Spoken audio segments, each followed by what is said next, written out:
Welcome to our video journey where we explore the fascinating world of pronunciation, unraveling the mysteries behind each word and its usage. In this video, the word is accusative. Accusative. Accusative. Accusative is a grammatical case that marks the direct object of a transitive verb in many languages.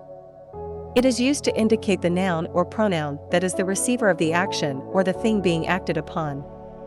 Here are some examples. Example number 1. When studying Latin, understanding the accusative case is essential for translating sentences.